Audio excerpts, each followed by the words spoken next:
press the bell icon. Never miss an update.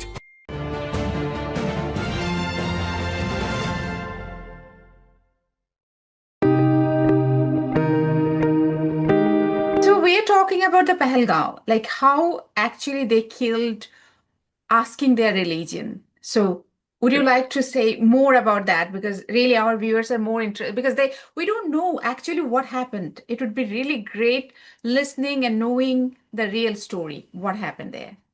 So, Nupur, like I said, on the 22nd of April, you had these four terrorists who came into this place called Pahalgam, which is, a couple of kilometers away from Srinagar. And as you know, over the last couple of years, there's been record tourist arrivals into Jammu and Kashmir, and you have tourists coming from all over India, and that's good for the state economy. And this is something that Pakistan does not want normalcy in Jammu and Kashmir. So these four terrorists infiltrated into Jammu and Kashmir. They came into this place called Pahalgam, and then they proceeded to pick out these tourists with very great precision, brutality, where, like I said, they segregated them based on religion. They asked them for their religion, and then they shot them at point blank range. There were 26 tourists, 25 of them Indian, one of them Nepali, and they were all males. So there was a message that they were sending to the government of India that they were not capable of defending their people in Kashmir. And that is the message that the Pakistan military was also trying to send, which is that infamous speech of the 16th of April that General Asim Munir gave, which should have been taken with a lot more seriousness, I feel, than we did in hindsight. And this terror attack was meant to convey this message that there is, a new ruler in Pakistan, and we have to start taking him very seriously. So here is the speech he said we are very different. We are Muslims. We are different That's from correct. India. They are Hindu, and that is it has any connection with asking those tourists to recite kalma? Yes. So you could say that this is directly connected to that speech, because in this speech he basically lays out the Munir doctrine. You can call it. See, every army chief who comes every couple of years has a so-called doctrine. It's not there officially, but it is what it is referred to in the media. Now, you had before Asim Munir, you had two army chiefs. You had General Bajwa, who was there for, for about 6 years. And before that, you had General 𝗨𝗲𝗁𝗁. Now, these army chiefs understood the ground realities, and they dialed down a bit on terrorism aimed at India. They understood the limitations of their power, especially General Bajwa. I think under his tenure, the terror attacks were not as much. He did not authorize the kind of attacks that previous chiefs had. So there was a kind of, a lull along the India-Pakistan front when it came to terrorism, cross-border terrorism. But under Munir, that terrorism has seen a spike. Now, you must remember that Asim Munir is only the second Pakistan army chief to have been a DG of the ISI, Director General of the Inter-Services Intelligence. That's very important because Pakistan has had several DG ISIs. It's had about 11 army chiefs, but it has never allowed the DG ISI to become army chief, because what the DG ISI does is a lot of it is very unmilitary stuff, right? It is not honorable things that the DG ISI does, especially this thing of political interference, the killing of civilians, rearing terrorist groups. This is what the DG ISI does. I mean, he reports directly to the army chief. But in Pakistan military's mind, these two are separate things. The army chief is separate, the institutional army chief is separate, the DG ISI is a separate guy. Now, this line between the ISI chief and the army chief was crossed for the first time when Pervez Musharraf, made General A.P. Kayani, who was the then DG ISI, into the army chief. So the first time you saw DGISI becoming army chief. Munir was the second, and now Munir has also been the head of military intelligence. So he's the first army chief who's been the heads of both the military intelligence and the ISI. So in that sense, he's very unique, and his mindset is a security mindset. It is about terrorism, India, Pakistan, Hindu, Muslim, all of those kind of things. And he's someone who, they say he's a 𝗨𝗲𝗵. He's read the Quran, he knows the Quran, comes from a deeply religious family. And he is part of what they call the 𝗧𝗍𝗵𝗶. Now, the 𝗧𝗍𝗵𝗶s, who are they? When like I said, 71, Pakistan is in deep shock after this bifurcation of the country, the creation of Bangladesh. And you had General 𝗧𝗍𝗪𝗪, who takes over power. He's their third military dictator. In 1976, he overthrows Zulfikar Ali Bhutto. And he says that Pakistan needs to emphasize on its core Muslim identity. And he even changes the character of the Pakistan military. So it was earlier their motto was faith, unity, discipline. English words. He removes the English words and he says that it is, he introduces Arabic words. So the motto of the Pakistan military then becomes jihad in the name of Allah. That is the kind of motto. And it is that still the same? Still there. It is still there.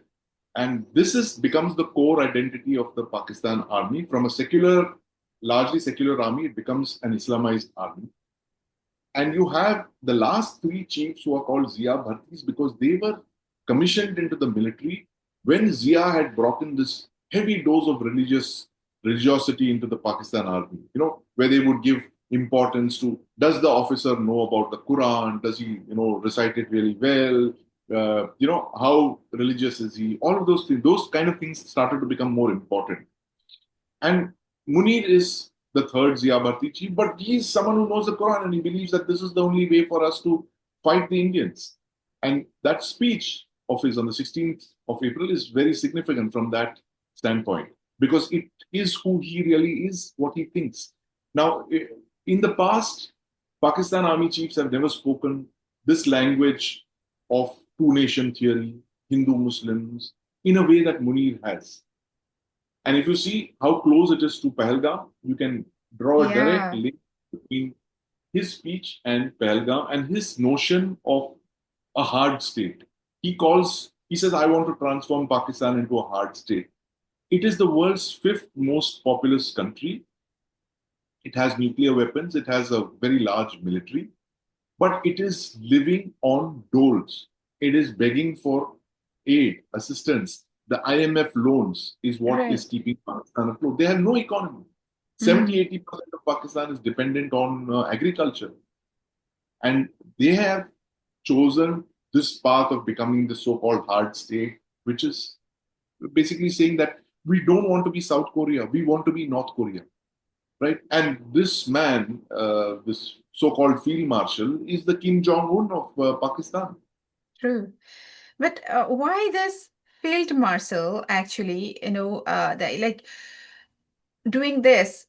He is portraying he's the best Muslim and he's doing that to India. But why not to China? Because China also killed Muslims. No. So that is that. So that you have to understand the relations between China and Pakistan. I mean, Pakistan is a vassal state. It has sold itself out to the Chinese right from the 80s. Whether it is military hardware, nuclear weapons, and all that, they fear the Chinese a lot. They might play double games with the Americans because they're very far away, right? They believe that we can fool the Americans, we can, support the Taliban, at the same time pretend to fight the Taliban. We can host Osama bin Laden and yet pretend to, fight Al-Qaeda. Those kind of things. But with the Chinese, they're very differential. The Pakistanis, they know that the Chinese are on Pakistan's border, right? And if the Chinese lose it with the Pakistanis, it is going to be a kind of punishment that would possibly lead to Pakistan's collapse. So they're very careful and very differential with the Chinese. It's okay what the Chinese are doing with the Uyghurs in Xinjiang. They have erased the Islamic identity of the Uyghurs and in Xinjiang. But the Pakistanis are absolutely quiet when it comes to that because they know they cannot anger the Chinese. The Chinese are literally the only ally that the Pakistanis have. They're not an ally, actually. It's an alliance of unequal countries. It is Right. the relations between a master and a vassal. True. Pakistan always listens to what the master says. And the master here is very clearly, it is China. So they will never anger the Chinese. They will do, their bidding. The Chinese want to build a China-Pakistan economic corridor. The Pakistanis will facilitate that. If Chinese nationals are killed in Pakistan, the Pakistani military will raise one more division of people to protect the CPAC. They will allow the exploitation of their country because it suits China. So they're very clear about their place in the world vis-a-vis these other countries. India, they feel they can constantly bleed and this thing. But now I think, of course, there has been a sea change in the way they will see India post Operation Sindoor. The United States is, I've spoken to Pakistani military people here in Delhi, and they tell us, oh, we've handled the Americans, no big deal for us. We can, play them the way we. But when it comes to the Chinese, they're very, very differential. So I wish they could use that intelligence for developing their own country. It's a tragedy, Nupur. Pakistan, you look at it, such a fertile soil. Right. They could have been so many things, and essentially why? They could have been like a smaller version of India. Right. The same people, it is the same people. Where, post-partition, I mean, okay, partition happened, but it is the same set of people, it is the same DNA. If we could become who we are today, certainly the Pakistanis could aspire to that. But then the problem is that you have the Pakistan military there. And the military is like a parasite, It is on the state. It is like this huge plant that has encircled this other plant, these parasitic organisms. Right. That thrive, that suck the life out of the people and that other host. And now the thing is that for the Pakistan military, it has to always create this fear psychosis among the people. It has to justify this huge budget and the resources it is consuming. This hard state that Munir says is nothing but a disguised metaphor for why the loot of Pakistan by the Pakistan military must continue. So, in the old days, they used to say this about Prussia, that Prussia, countries have armies, but Prussia is an army with a country. Pakistan is the same case. It is an army which has a country. And, the hostage situation, you have the army holding the civilian guys hostage with a gun to their head, and it is robbing him. It's holding him hostage like this, which is why I think Munir will never let 𝗨𝗪𝗁𝗍𝗪 go away as prime minister. He will never take over because he's got him as a hostage. He's saying that, look, we have a civilian facade. 𝗨𝗪𝗁 is going to take all the brickbats. Munir is going to take all the bouquets and the field marshal titles with none of the accountability. They will, and this is a pattern, Nupur, that started from the first coup in Pakistan in 1956, all the way up to 2025. So you had 4 military dictators. You had Field Marshal Ayub Khan, Field Marshal. You had General Yahya Khan, who took over in 69. And he had to exit because of 71, what happened in 71. He lost his country, half his country. Zia-ul-Haq, who took over in 76 and who was murdered, assassinated. We still don't know who assassinated him, 1988 in Bahawalpur. Pervez Musharraf, who took over in 1999, after the Kargil War, and had to step down in 2008. He was literally thrown out of the country. He lived in Dubai in exile, and he passed away a couple of years back. So all the dictators, if you look at it, they have, the story is very, very, it is scripted. There is no other alternative to a Pakistan military dictator. It always starts by a general. The story begins with a general who thinks he is Pakistan's God's answer to Pakistan's problems.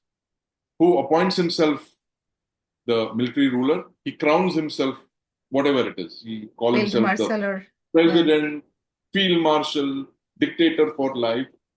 And he will take his country down one path of, let's look at the paths. So first guy, Ayub Khan.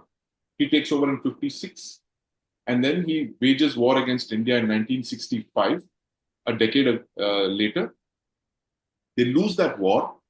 And Ayub's problems then start taking over. And Ayub is out. He is ousted by his own Shagird, his own disciple, Yahya Khan. Smaller and a deadlier version of Ayub. Ayub was a suave, sophisticated guy. Yahya not so, crude fellow. Yahya Khan takes over and he says, I am God's answer to Pakistan's problems. He takes over, 69. And by 71, he's lost half of Pakistan. Bang, he's out. Then you have 𝗕𝗪𝗪 who says, I am the answer to Pakistan's problems. 76, 98, bang, he's out. Blown off. Musharraf. These three guys who came before me were idiots. I am the real Messiah. I am the answer to Pakistan's problems. So he rules from 1999 and he goes off. 2008, bang, he's out and he dies in a very horrible condition in Dubai. You see his pictures. It's pathetic, the last few. And now you have the fifth another Messiah. Another Messiah has arrived. I am the answer to Pakistan's problems. And you know what thing is? More such messiahs come, the more powerful Pakistan becomes, the weaker the politicians become. And it is like this giant banyan tree, the Pakistan military. It is just sucking all the resources of the state. There is no space for intelligentsia. There is no space for the middle class. There is certainly no space for the politicians. It is just this one big tree that's just growing, sucking all the lifeblood out of the state. And this tree then finds enemies to fight. Oh, India is my enemy. China is my friend. US is my enemy. Afghanistan is my... So that kind of thing. And this tree, this giant tree is actually Pakistan's problem. It is this big Pakistan military that has destroyed all other institutions of state. It has just subverted everything else. And you see what happened with Operation Sindoor is that India understands Nupur for the first time under Prime Minister Modi. We have an extraordinary group of people, very enlightened. You have Prime Minister Modi, you have Foreign Minister Jaishankar, National Security Advisor Mr. Doval, who understands Pakistan like no one else in the country today. And a lot of the policy you can credit with Mr. Doval's inputs. And of course, you have Defense Minister Rajnath Singh. These are people who understand Pakistan for what it is, which is why they have been saying that talks and terror don't go hand in hand. You cannot attack us with terrorist groups, which you are launching from your soil, and then keep talking to us. What are we talking about? So that's why no talks and terror. They are very clear on the red lines. And what happened after Operation Sindoor, Nupur is very clear. Those three things that Pakistan always did, which was no difference. There is state and non-state. We are the state. These terrorists are non-state. It is, if you attack us with conventional weapons, we will, go nuclear. Those kind of things. For the first time, you have the government of India calling it out. And Prime Minister Modi said in the 12th of May, where he said, we will not see any distinction between the state and non-state. And that's a very important line because the Pakistan military has been hiding behind these distinctions. He says, I'm not going to see that distinction anymore.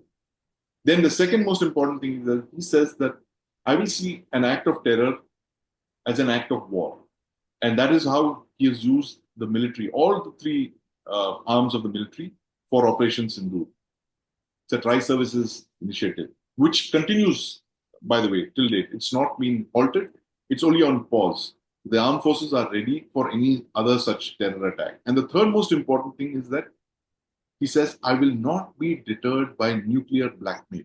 And that is very, very important. And I see Operation Sindoor as a watershed from 1998. When we tested our nuclear weapons, we said we will not use nuclear weapons. We will not be the first to use them. These weapons are for the protection of India and its people and to ensure our survival.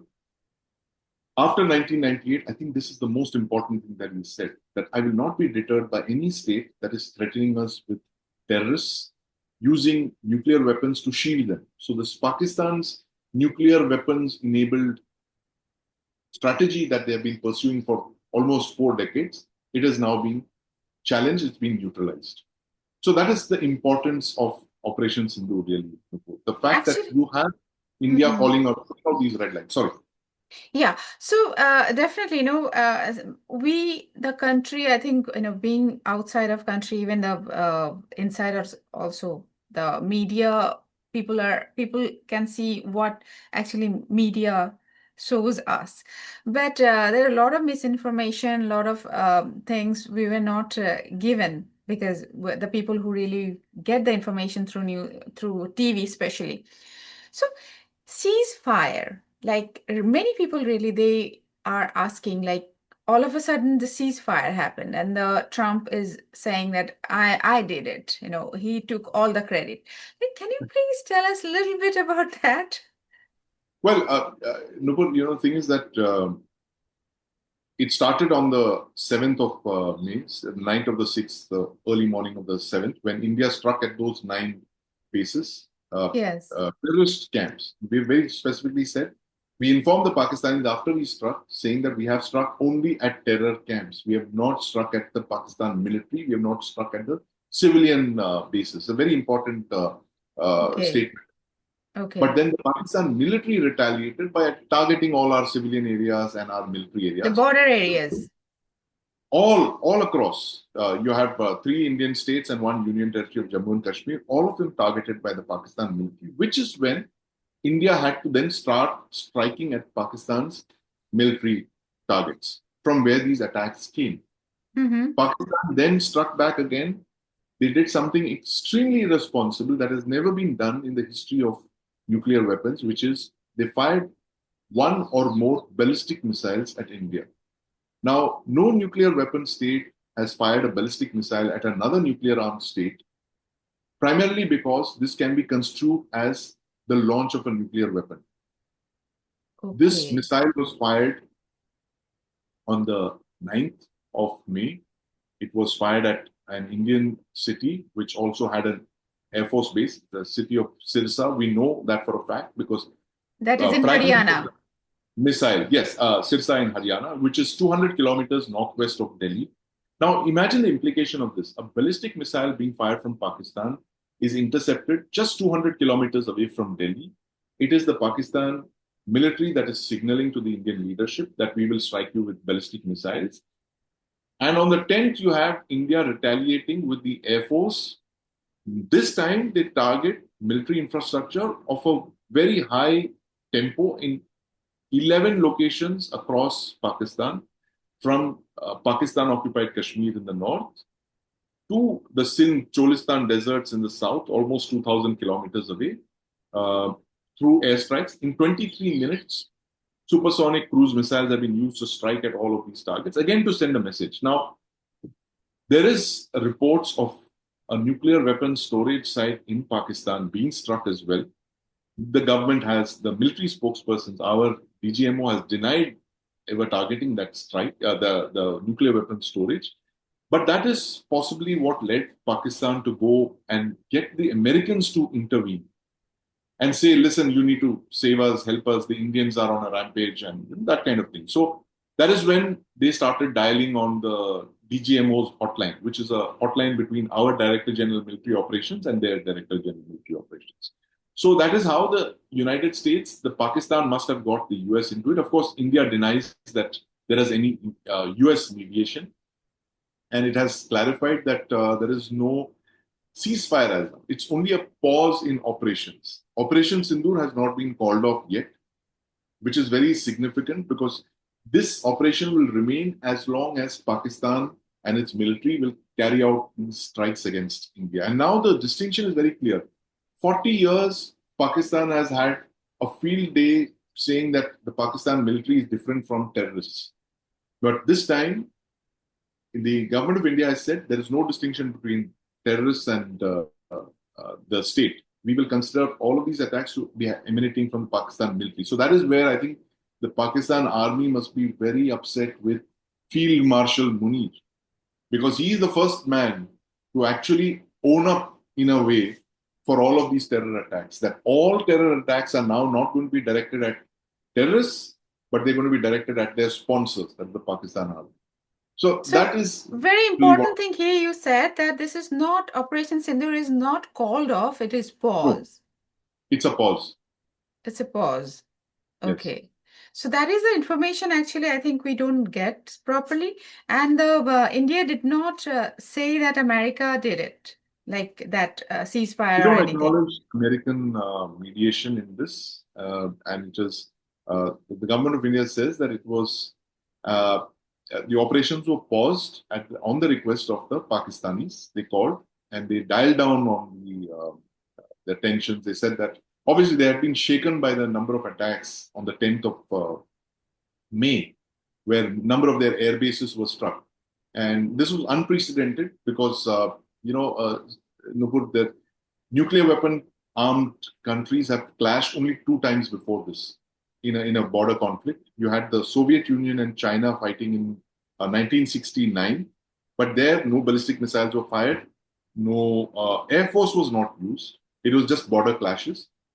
Kargil again, India and Pakistan, border conflict, clashed on the line of control, but it didn't spill into the international border. The air forces did not cross territory, did not cross the boundaries, international boundaries. And now in Operation Sindoor again, the air forces did not cross, but the Indian Air Force struck inside Pakistan, and most importantly, they struck at targets inside Pakistan's Punjab province. Now, this is, like I said, this is the heartland of Pakistan, Right. Pakistan. It has not been attacked since 1971. And here, for the first time, we have struck at terror training camps, their headquarters, bases of terrorists, and also military infrastructure, radar sites, airfields, all of it in Punjab. So the very strong message has gone out from India to Pakistan that if you think that you can use terrorism as a low-cost option for bleeding India, we will raise the cost of this operation.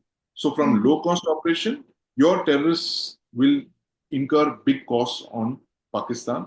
Your military infrastructure will be damaged. And if you thought that you can spend a few $1 million every year on terrorists and keep harassing India, now you will have to spend a few $1 billion on repairing your infrastructure, your military infrastructure. And you will have to decide, the Field Marshal Munir will have to decide that money that he's getting as IMF handouts, does he use that money to feed his people, to build his economy, to create irrigation, build dams, or does he use it to build military bases? Does he use it to expand the nuclear weapons program, buy fighter jets from China, buy air defense missiles and all that? And one other thing that I did not mention earlier, is the fact that you have the Indus Water Treaty that is being held in abeyance. Yeah, right. So you have Op Sindoor on pause, but you have another very important thing on pause, which is the Indus Water Treaty. And this is something that has been there for 65 years. India and Pakistan decided on the division of the Indus Water rivers in 1960. This time, after 𝗨𝗪𝗏, the government, one of the first steps it did is said, we have held that in abeyance, which means we no longer inform Pakistan about the changes in the water levels or what we're going to release, what we're going to hold, all of those things. So, in a sense, Pakistan has brought this upon itself. That they thought they could pursue a low-cost option of terrorism. We would say that there are costs. There is no trade between Pakistan, India, and Pakistan. They lose a lot of, their economy loses. Our economy continues as before. Pakistan doesn't make anything that we need. Right? No difference. Yeah. And that makes no difference for us.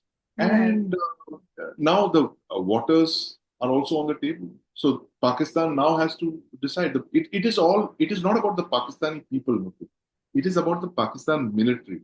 The government of India is trying to tell the Pakistan military that there are costs for sponsoring terror.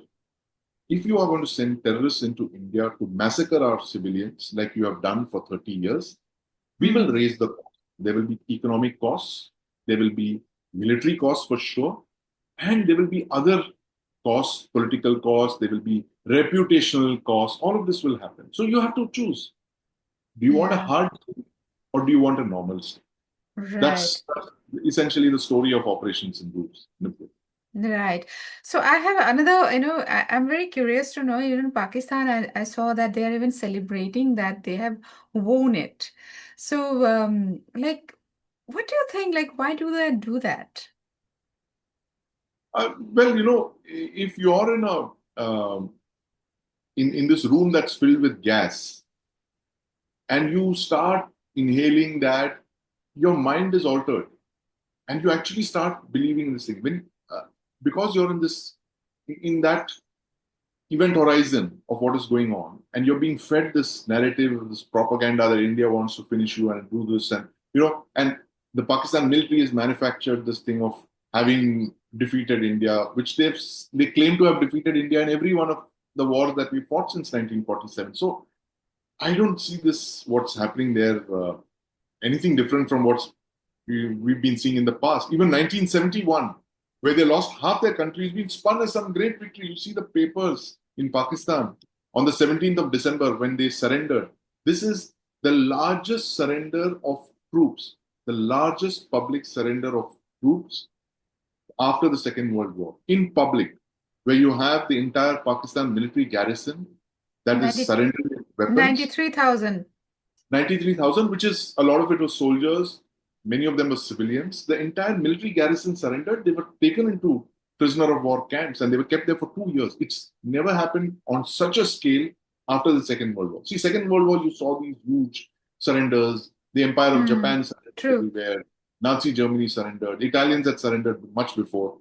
But since then, you've not seen a huge surrender. So this is an army that, constantly spins all these stories of, we won these wonderful victories and non-existent battles. And, it just uses it to legitimize its own continuation.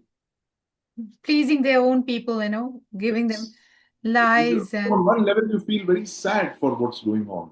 Because you can see that how this parasitic Pakistan military is literally feeding feeding off its people, it's eating its people, and it's feeding them.